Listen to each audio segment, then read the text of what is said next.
তত্ত্বাবধায়ক সরকারের আন্দোলন মনে আছে? বিএনপি নাকি মানে না, পানিটা ঘোলা করার পর ঠিকই পান করে। বিএনপি মানবে, বিএনপির বাপেরাও মানবে। পানি ঘোলা করে খাবেন নাকি শুদ্ধ করে খাবেন সেটা আপনাদের ব্যাপার। বাংলার মাটিতে গণভোটের গণরায়ের আলোকে জুলাই সনদ বাস্তবায়ন না করে 11 দল ঘরে ফিরবে না ইনশাআল্লাহ। স্বৈরাচারের পতন হয়েছে, কিন্তু ইনসাফ কায়েম হয় নাই।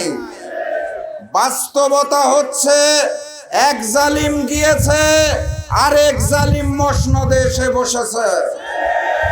কথাবার্তা পরিষ্কার, জুলাই যোদ্ধাদের প্রকৃত সম্মান দিতে হবে, শহীদ পরিবারদের প্রকৃত সম্মান দিতে হবে, গণহত্যাকারী ফ্যাসিস্ট শেখ হাসিনা এবং সন্ত্রাসী সংগঠন আওয়ামী লীগের বিচার করতে হবে।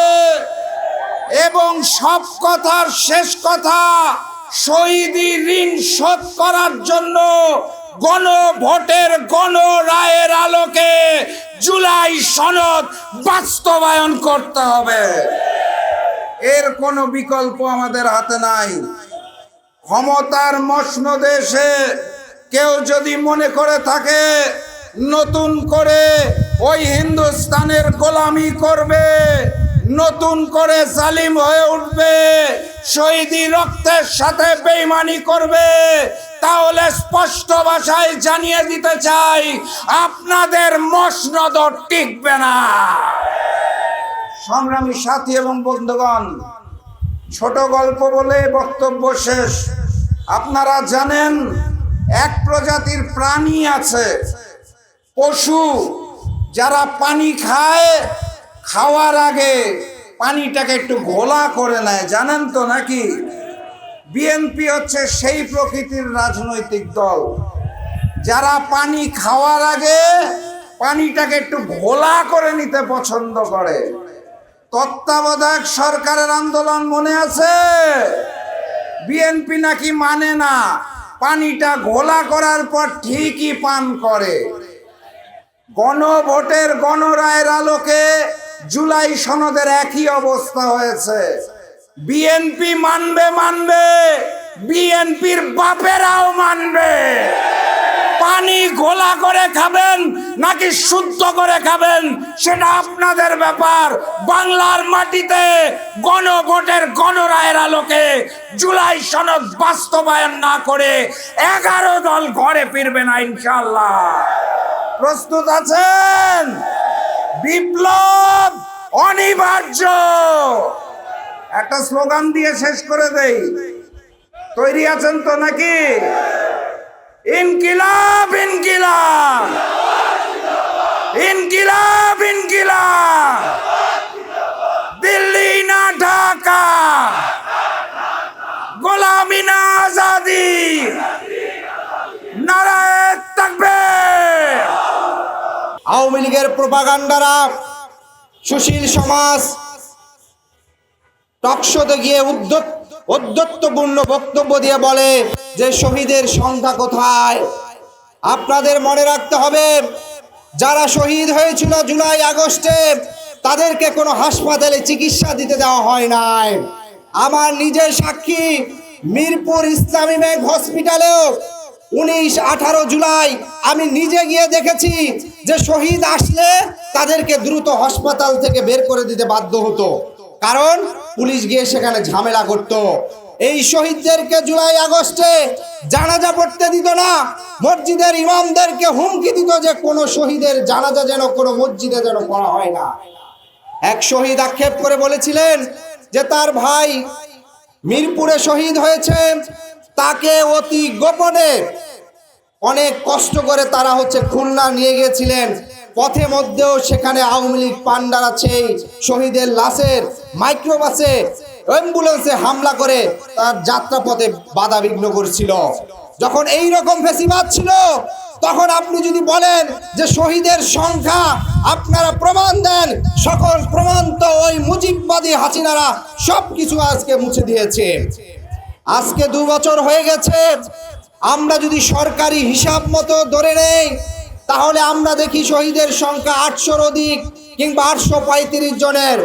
আজকে 2 বছর পরে যেসব পরিবারে শহীদ হয়েছে, যেই পরিবারগুলো পথে বসে গিয়েছে, যারা তাদের সন্তানকে হারিয়েছে কিংবা যারা তাদের পিতাকে হারিয়েছে, সেই পরিবারগুলো এখন পর্যন্ত ভালো নেই। আমরা দেখেছি হাসিনার সময় এক শেখ মুজিবুর রহমানের জন্মবার্ষিকী পালন করার জন্য 980 কোটি টাকা খরচ করা হয়েছে। আজকে ইন্টারিম গিয়েছে, কিন্তু এখনো জুলাই শহীদ পরিবারের একজন সদস্যকে মিনিমাম সাংস্কৃতিক অর্থনৈতিক স্টেবিলিটির জন্য তাদের পরিবারের একজন সদস্যকে হইলেও প্রতিষ্ঠিত করতে হবে।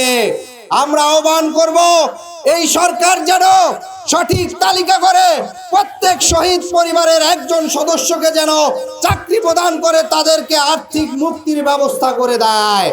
সংগ্রামে উপস্থিতি, আরেকটি কথা না বললেই নয় যে ফ্যাসিস্ট খুনি হাসিনা ওই ভারতে পালিয়ে থেকে তিনি নাকি রয়টার্সে বক্তব্য দিয়েছেন ডিসেম্বরে ফিরে আসবেন। আমরা মনে করি পলাতক হাসিনা বেঁচে আছেন না মরে গেছেন, তিনি কি ভারতে বন্দী আছেন না মুক্তভাবে আছেন, সেই বিষয়ে ভারতের আগে ক্লিয়ার অবস্থান জানাতে হবে। কারণ আমরা 5ই আগস্ট পরবর্তীতে তার কোনো অস্তিত্ব দেখতে পাই না। বরঞ্চ বাংলাদেশ যখন ওই সন্ত্রাসবাদী ফ্যাসিবাদী খুনিয়ে আওয়ামী লীগের রাজনীতি ব্যতীত এদেশের গণতান্ত্রিক যাত্রা অগ্রযাত্রা যখন চলে যাচ্ছে, তখন বাংলাদেশ থেকে ভারত তার স্বার্থ আদায় করার জন্য হাসিনার নামে নানা ধরনের বক্তব্য আন্তর্জাতিক মিডিয়া দিয়ে বাংলাদেশ অস্থিতিশীল করতে চাচ্ছে। আমরা স্পষ্ট বলতে চাই, সরকারকে ভারতের কাছ থেকে এই খুনি হাসিনার আশ্রয় দেওয়ার বিষয়ে সুস্পষ্ট জবাব আদায় করতে হবে। আজকের জুলাই শহীদ দিবসে আমাদের অঙ্গীকার হোক, আগামীর বাংলাদেশে সাম্য মানবিক মর্যাদা প্রতিষ্ঠায় আমাদের শহীদরা যেভাবে জীবন দিয়েছে, আমাদের আহত ভাইরা এখনো যারা কষ্ট করছে, আমরা যেন তাদের সেই শহীদের কথা রাখতে পারি। আমরা যেন আমাদের জীবন দিয়ে হলে এদেশের স্বাধীনতা, সার্বভৌমত্ব, মানুষের নাগরিকত্ব, বাংলাদেশের মানুষের অধিকার মর্যাদা যেন রক্ষা করতে পারি, সেই অঙ্গীকার করি। সবাইকে বিপ্লবী শুভেচ্ছা এবং সালাম। দেখা হবে বিপ্লবে, দেখা হবে বিজয়ে। বাকি কথা বলবে খুলনার টাইগার। আমি শেষ করে দিলাম আজকে। বিজয়ের পথে যাত্রা শুরু, জীবন অথবা মৃত্যু। আসসালামু আলাইকুম। আরে বসেন। ধন্যবাদ জনাব রাশেদ প্রধান ভাইকে।